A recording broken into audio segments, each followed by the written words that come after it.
ضاقت نفسي بنور من فؤادي حينما.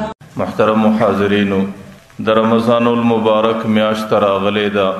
دا د الله تعالی د رحمت میاشت ده. د دې میاشت کې الله تعالی انسانانو ته ډېر عظیم رحمتونه رااستی او دا د الله تعالی د مغفرت میاشت ده. د دې میاشت کې الله تعالی د انسانانو لوی لوی ګناهونه معافی او دا د الله تعالی د آزادۍ میاشت ده. دې میاشت کې الله تعالی مجرمان انسانان د جهنم څخه آزادوي. دې میاشت ته الله تعالی پر نور میاشتو باندې ډېر زیات فضیلت ورکړی دی چې ډېر ځله د انسان عقل، د انسان فکر، د انسان دل او دماغ د هغې فضیلت و ادراک و معلوموالي ته عاجزه پاته سي.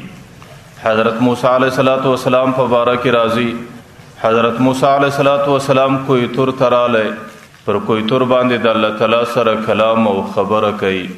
د حضرت موسی علیه السلام په آسماني کتاب تورات کې د دې روژې مبارکې ذکر راغلی او د دې میاشتې فضیلت راغلی و. نو حضرت موسی علیه السلام د الله تعالی په حضور کې خواست کوي، یا الله د دې میاشتې فضیلت به پر نورو میاشتو باندې څومره وي چې کومه میاشت ته آخرني امت ته ورکوې او کومه میاشت ته امت محمدیه ته ورنصیب کوې. د هغې میاشتې فضیلت به پر نورو میاشتو باندې په کومه درجه باندې. نو الله تعالی حضرت موسی علیه السلام ته جواب ورکوي، ورته د دې میاشتې فضیلت پر نورو میاشتو باندې داسې دی که فضلی علی ادناکم، لکه زما فضیلت چې پر یو ادنا مخلوق باندې څومره دی. یو طرف ته الله تعالی دی، بل طرف ته مخلوق دی.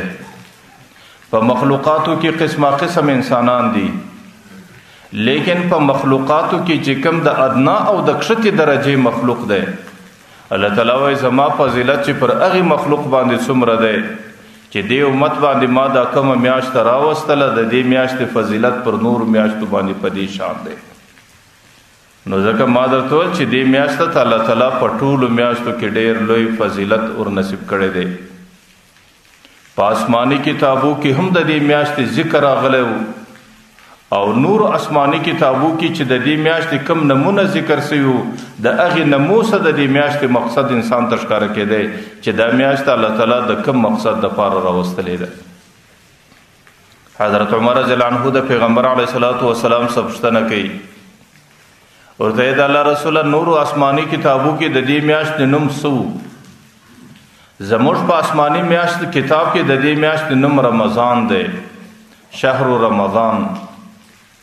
د پیغمبر علیه السلام ورته حضرت عمر رضی الله عنه ته وایي چې تورات کې د دې میاشت کتاب د دې میاشتې نوم حته راغلی و او حته په دې وجه ورته ویل کېږي چې حته په عربي کې د صفایي ته ویل کېږي. نو دا میاشت الله تعالی د انسانیت د ګناه صفا کوونکې ګرځولې ده چې په دې میاشت کې به الله تعالی د انسانانو ګناه صافوي. ورته تورات کې انجیل کې د دې میاشتې نوم چې و توبه راغلی و. توبه معنا دا و چې توبه کښونکی. نو دې میاشت کې الله تعالی انسانانو ته د بدو اعمالو څخه د توبې کښلو توفیق ورکوي. ورته زبور کې بیا د زبور چې آسماني کتاب و په هغې کې د دې نوم قریبه راغلی و او قریبه معنا دا وله چې دې میاشت کې الله تعالی انسانانو ته خپل قرب او نزدېکت او ولایت ورنصیب کوي چې د څومره اولیاو انتخاب د مځکې پر مخ باندې کېږي د هغې د ولایت د انتخاب وخت هغه دا میاشت ګرځول کېږي.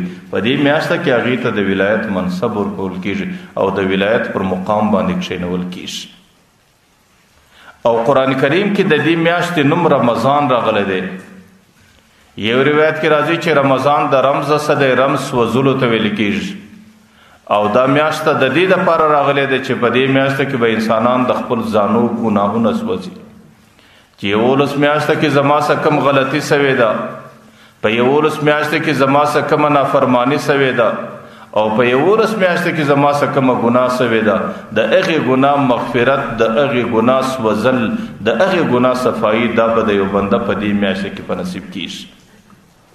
او پیغمبر علیه السلام حدیث دی چې زما امت کې د هلاکت او تباهي د هغه چا په نصیب وي چې د هغې په زندګي کې دته الله تعالی دا میاشت ور نصیب کړي، لیکن په دې میاشت کې دی د خپلې زندګۍ څخه تیر مې 11 میاشتې ګناهونه خراب نه کړي د په د دې میاشتې په اعمالو باندې هغه ګناهونه ونسوځي او د دې میاشتې په اعمالو باندې خپل عملنامه پاک او صاف نه کی نو پیغمبر علیه السلام زما امت کې هلاکت د هغه چا په نصیب دی.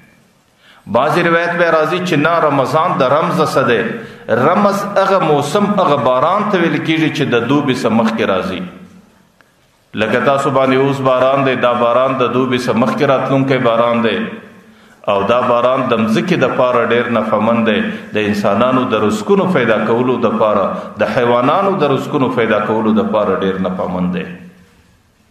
نو دا میاشت چونکه رمضان دی او دا هغه میاشت د چې دی کې د باران د رحمت راځي او د دې د رحمتونو په خاطر باندې انسانانو ته الله تعالی برکتونه ورکوي د دې د رحمتونو په برکت الله تعالی انسانانو ته مغفرت او بخښنه ورکوي.